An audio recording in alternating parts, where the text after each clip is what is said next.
नमस्कार। मैं हूं श्रवण गुप्ता और आप देख रहे हैं भारत एक्स फैक्टर। जम्मू कश्मीर में आज दूसरे दौर का मतदान हुआ। आज कुल मिलाकर 26 सीटों के लिए मतदान हुआ, जिसमें 15 घाटी में थी सीटें और 11 जो है वो जम्मू क्षेत्र में थी। तो आज क्या रहा, चुनाव में कितना प्रतिशत रहा, किसकी क्या उम्मीद बनती है, कौन आगे कौन पीछे, कम से कम वहां दिख रहा है मतदान में। तो ये जानने के लिए हम चलते हैं सीधा गांदरबल, जहां से हमारे साथी जर्नलिस्ट मौजूद हैं, उनसे बात करते हैं। उनका नाम है सनम तसद्दुक। सनम साहब, आपका बहुत बहुत स्वागत है। थैंक यू श्रवण जी। कैसे हैं आप? अच्छा, आज ये सेकेंड राउंड में क्या रहा, जरा आप एक पूरा एक पिक्चर जरा बताइए। जी बिल्कुल।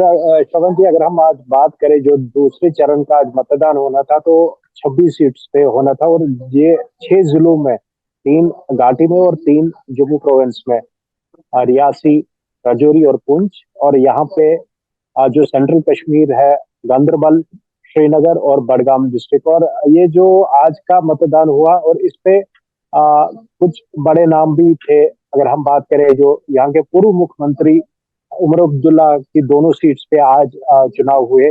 उनकी किस्मत आज जो किस्मत है आज बैलेट बॉक्सेस में कैद हो चुकी है। हम्म। लेकिन जो अगर बात करें तो गांदरबल सीट पे काफी कड़ा मुकाबला है। जो यहाँ के स्थानीय पीडीपी लीडर है, जो बशीर कैंडिडेट है, अहमद तो मीर। उनके साथ बशीर अहमद मीर, जो पीडीपी के हैं।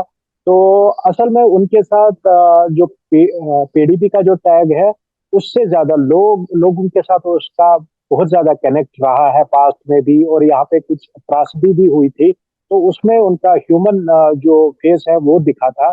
और पावर से बाहर रह के भी वो लोगों के बीच में रहे, तो जिसकी वजह से किसी न किसी लेवल पे एक जो उनका 101 कांटेक्ट बना है यहाँ लोगों के साथ। और जो बशीर मीर है, बशीर मीर कंगन एरिया से आते हैं, जो अलग सीट है, जो एसटी करार दी गई है। और हम्म। जिसपे अभी जो हमारे एमपी है, जो अनंतनाग सीट से जो एमपी है, मियां अल्ताफ साहब, उनके हम्म। साहबजादे जो बेटे हैं, हम्म। वो मेहर अली उस सीट पे लड़ रहे हैं। जैसे कि आपको पता है कि उस सीट को रिजर्व कर दिया गया है एसटी के लिए। तो हम्म। बशीर मीर को वहां से छोड़ के गांदरबल आना पड़ा। उनके लिए काफी दिक्कतें भी हो रही थी। कंगन का बंदा अब गांदरबल में लड़ रहा है। तो जैसे उमर अब्दुल्ला के लिए, जब आपको पता है पार्लियामेंट इलेक्शन हुआ था, तो जब वो बारामूला गए थे तो वहां पे उनको विजिटर के नाम से बुलाया गया। इसी लेवल तक यहाँ पे भी इनके साथ वो टैग लगाने की कोशिश की गई, लेकिन बशीर मीर उस टैग से बच निकले। और ये लोगों के बीच कहते रहे कि वो इसी जिले से ताल्लुक रखते हैं। अब भले वो कंगन से है, लेकिन जिला एक ही है, वो कहीं से भी लड़ सकते हैं। और जैसे मैंने कहा कि कनेक्ट उनका अपना है लोगों से, तो वो टक्कर दे सकते हैं उमर अब्दुल्ला को तो इसका यहाँ मतलब है जो गांदरबल गांधरबल में सीट जो पे। है उमर अब्दुल्ला को कड़ी टक्कर दे रहे हैं बशीर अहमद मीर, जो पीडीपी से हैं। जी तो लेकिन गांदरबल बिल्कुल। तो इनका एक तरह से पुश्तैनी सीट रहा है इनके। मुझे जहां तक याद पता है, वो शेख अब्दुल्ला और फिर फारूक अब्दुल्ला की भी सीट रही है गांदरबल। जी बिल्कुल श्रवण कुमार जी, जैसे आपको पता ही है कि ये इनका जो स्ट्रॉन्ग बेस रहा है पास्ट में। दादा के जमाने से ही इनको यहाँ इस सीट पे इन्होंने कब्जा कर रखा। लेकिन बीच में यहाँ पे इनका जो स्थिति कमजोर हो गया। और उसके बाद आपको जैसे पता है कि पिछली बार जो उमर अब्दुल्ला है, यहाँ से छोड़ के बीरवा से इलेक्शन लड़े थे और वहां से वो कामयाब हुए थे। और अभी तो फिर से इन्होंने यहाँ का रुख किया है। और वहीं जो बीरवा सीट है, वहां से वो इस बार नहीं लड़ रहे हैं। दूसरी सीट जो है वो बड़गाम से वो तो खड़े हैं। बडगाम और में क्या बड़गाम जो स्थिति है, है? बडगाम में भी आज मतदान हुआ, वहां क्या सीन है, कम से कम इनका, उमर अब्दुल्ला का, और इनके खिलाफ जो खड़े हैं? मेरे ख्याल से वहां से सैयद मुंतजिर मेहंदी हैं पीडीपी के। जी बिल्कुल। जैसे अब हम बड़गाम सीट की बात करें तो बड़गाम सीट दरअसल जो अभी श्रीनगर पार्लियामेंट की सीट से हमारे मेंबर पार्लियामेंट है रुहुल्ला मेहदी। तो वो उनकी सीट रही है। और जो मुंतजर मेहदी है वो इनके कजन ब्रदर है। तो ये जो असल में यहाँ से खड़ा होने का ये था कि ये सेफ सीट है किसी हद तक उमर अब्दुल्ला के लिए। क्योंकि ये जो यहाँ पे अगर हम बडगाम की बात करें तो ये है शिया डोमिनेटेड सीट। और हम्म। यहाँ पे उनको पहले ही जो रोहला है उनका सपोर्ट हासिल रहेगा और उनकी सीट है, तो इजीली वो इसको मतलब वोट शिफ्ट कर सकते थे। और वो उसी चीज को लेके उन्होंने जो चाड़ूरा अपना जो सीट पिछला था उसको छोड़ के उन्होंने इस बार बड़गाम से दूसरा फॉर्म अपना भरा था। और यहाँ से ये लग रहा है कि उमर अब्दुल्ला ये सीट पे जो सफलता प्राप्त कर सकते हैं। और वहीं अगर हम बात करें जो कांग्रेस के प्रमुख यहाँ स्टेट यूटी प्रेसिडेंट है तारिक हमीद कर्रा, वो सेंट्रल शाल्टिंग से खड़े हैं। तो वो भी अब जाहिर सी बात है कि ये जो यहाँ से एनसी का भी अच्छा रहा है। और कुछ हद तक जो तारिक हमीद कर रहा है जो वो पीडीपी में भी थे या फिर उसके बाद अभी कांग्रेस में है, तो इस सीट पे उन्होंने किसी हद तक अपना भी एक रेपो बनाया है। और साथ में जो लोग यहाँ पे जो एनसी सपोर्टर्स है उनका भी इनको मदद मिलेगा। हालांकि जो इस सीट से इरफान शाह है, इरफान शाह इंडिपेंडेंट खड़े हैं। और ये उनकी जो पुश्तैनी सीट रही है, उनके वालिद साहब जो गुलाम मोहिद्दीन शाह है वो हम्म। उनकी सीट रही है। और उसके बाद इस सीट पे जो इरफान शाह है वो भी सफल रहे हैं पास्ट में। लेकिन इस बार जो फ्रेंडली कॉन्टेस्ट हुआ, जो कोalition में इनका जो इस बार इलेक्शन हो रहा है, जो चुनाव लड़ रहे हैं दोनों पार्टी मिलकर कांग्रेस और ये, इसमें ये सीट तारिक हमीद करा को दी गई क्योंकि तारिक हमीद करा इस जो सीट से पीछे भी इलेक्शन लड़ चुके हैं। जी। तो ये जो सेंट्रल साल्टैंग है जहां से आप बता रहे हैं कि कांग्रेस के जो प्रेसिडेंट है करा, मिस्टर करा, तो वो जीत सकते हैं, वहां से वो निकाल सकते हैं सेंट्रल साल्टैंग। देखिए, उम्मीद तो यही है कि जैसे इन्होंने पूरा समीकरण देख के जो मतलब कैलकुलेशंस देख के ही जो शीट शेयरिंग है उसको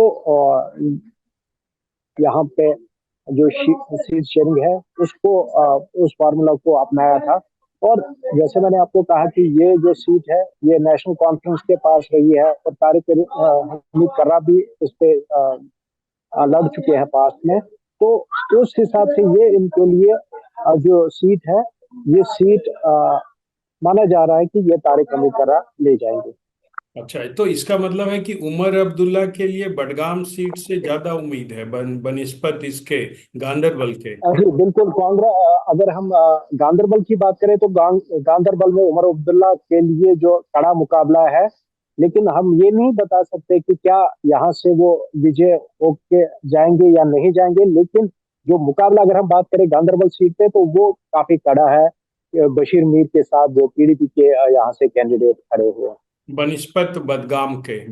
जी। जी अच्छा, तो बिल्कुल, ये क्योंकि कहाँ सा, मैंने आपको ये कहा तो कि इसका इसका मतलब हुआ कि इनकी कोई ऐसी कोई सीट नहीं है, मतलब उमर अब्दुल्ला की, जहां से कह सकते हैं कि भाई ये उनका पुश्तैनी सीट है। जैसे होता है ना कि भाई वहां से गए तो वो जीत ही जाएंगी, ऐसी उन्होंने अपनी कोई सीट वो नहीं डेवलप कर पाए जो। देखिए, जो गांदरबल है गांदरबल से हार का मुंह उमर अब्दुल्ला पास्ट में भी देख चुके हैं। और यहाँ के लोगों से जब हमने बात की, यहाँ के लोगों का कहना है कि जब ये अब्दुल्लाज के पास ये सीट रही, अब्दुल्लाज ने इस जगह को उस तरह से जो डेवलपमेंट के फ्रंट पे नहीं लिया, इसकी इतनी देख रेख नहीं की। क्योंकि हम्म। ये सीट चीफ मिनिस्टर सीट रही है।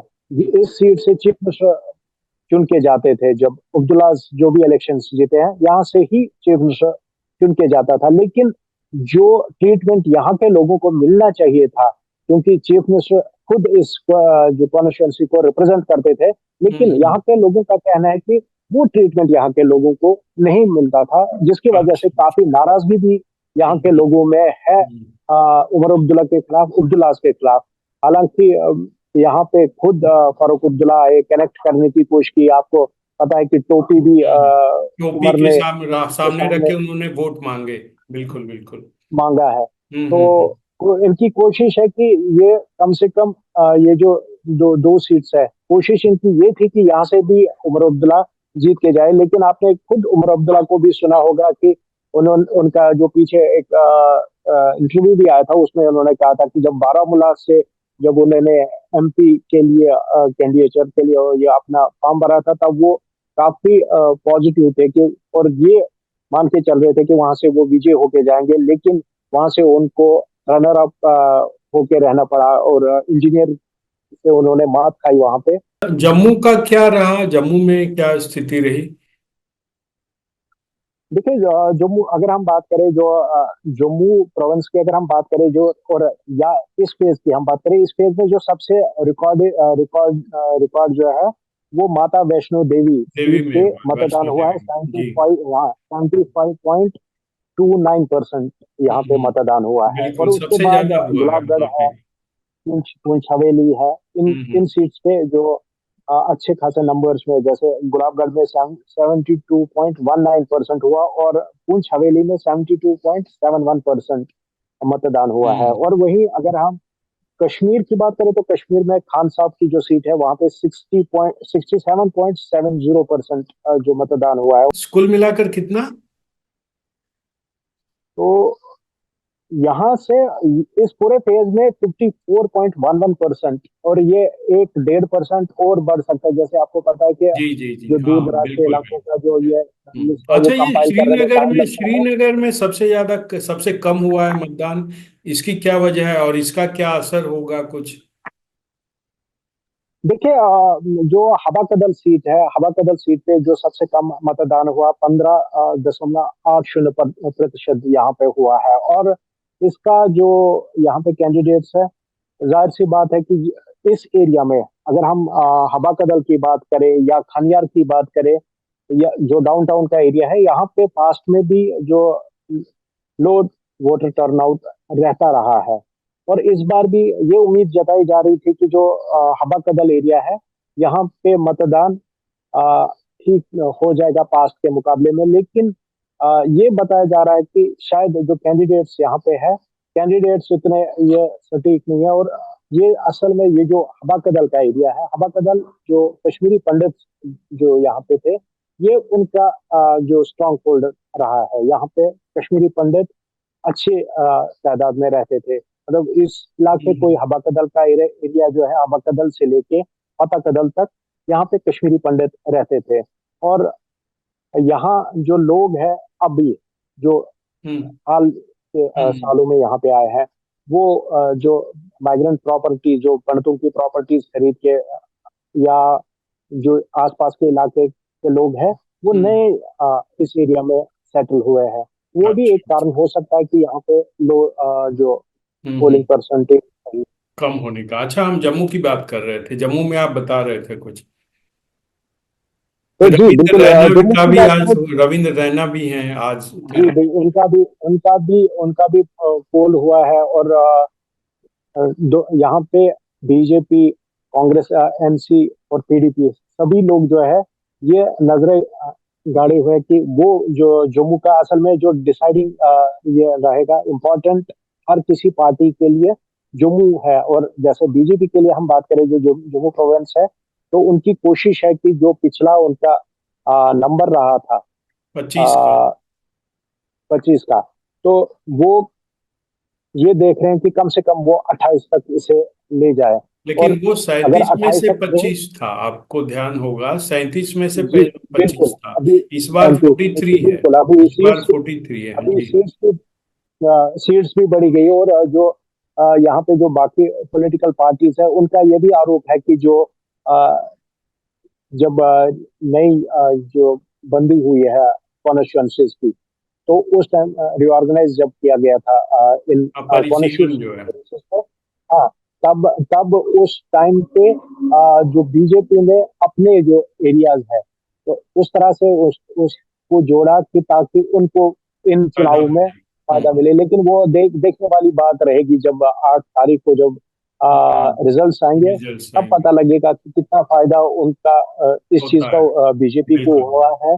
और वही जैसे यहाँ से हम बात करें जो यही जम्मू का एक तो फर्स्ट ये कि मतलब बीजेपी कोशिश करेगी कि यहाँ पे अपना जो नंबर है, ताकि बीजेपी की जो पूरी आश लगी है जो सरकार बनाने के दावे हैं, वो निर्भर करता है कि जम्मू में वो कितनी सीट्स लेंगे। कश्मीर में अगर हम बात करें तो कश्मीर बीजेपी के लिए खाता खोलना मुश्किल है, या अगर ले भी लेते हैं तो ज्यादा से ज्यादा एक सीट यहाँ से वो ले सकते हैं।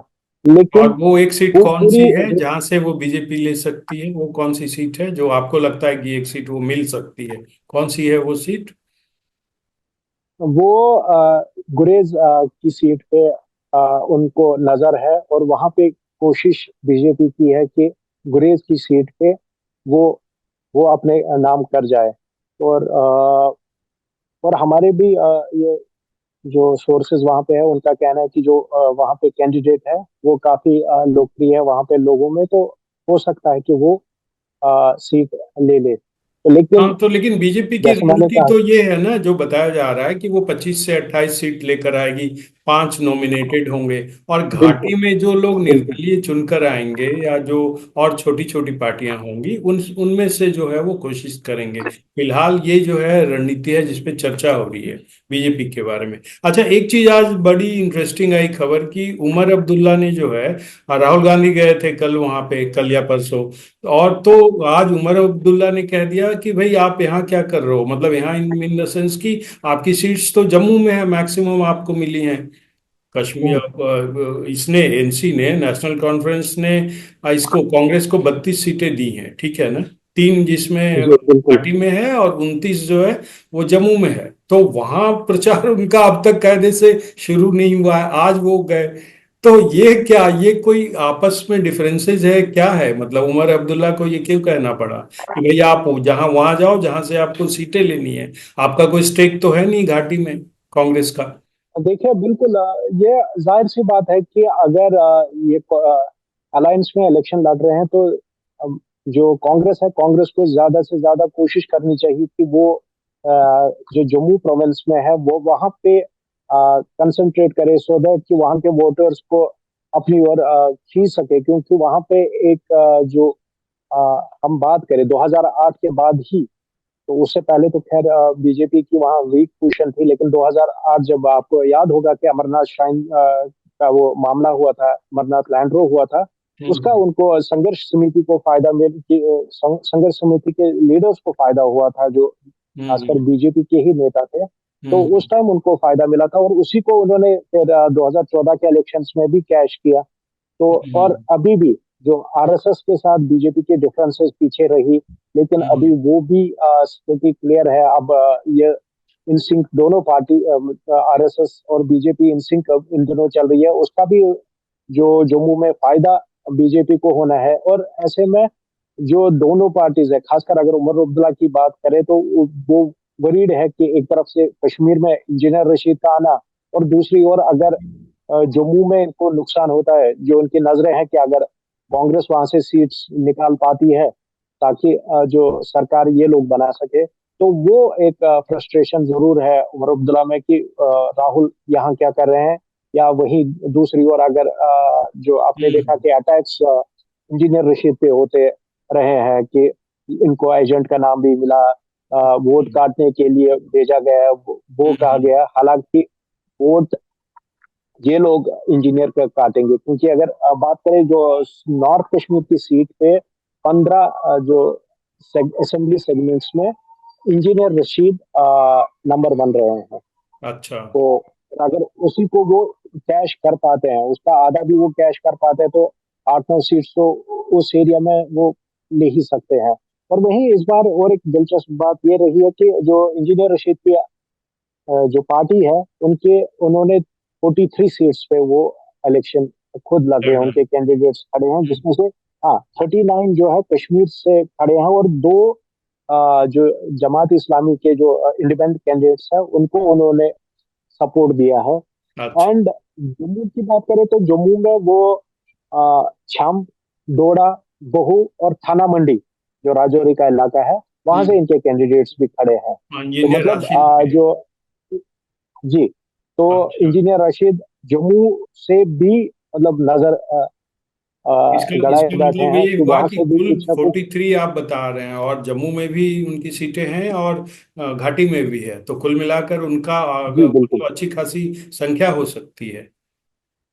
जी बिल्कुल, जैसे 43 प्लस जमात इस्लामी के दो सीटें, मतलब 45 सीटों पे ये इलेक्शन इस बार लड़ रहे हैं। और हम्म। तो वहीं जैसे अब ये देखने वाली बात होगी कि इंजीनियर रशीद इस एरिया में क्या लोगों को अट्रैक्ट कर पाते हैं, नहीं कर पाते हैं। जहां पे पहले से ही बीजेपी का स्ट्रांग होल्ड है, क्या वहां से वो वोट काट पाते हैं, या उनको फायदा मिल पाएगा, वो 8 तारीख को ही क्लियर हो। ठीक है सनम जी, आपका बहुत बहुत धन्यवाद। आपने काफी चीजें बताई, खोलकर बताई, जो है सीट्सों के भी बारे में बताया, और उमर अब्दुल्ला के बारे में भी बताया। आपका बहुत बहुत धन्यवाद। Thank you.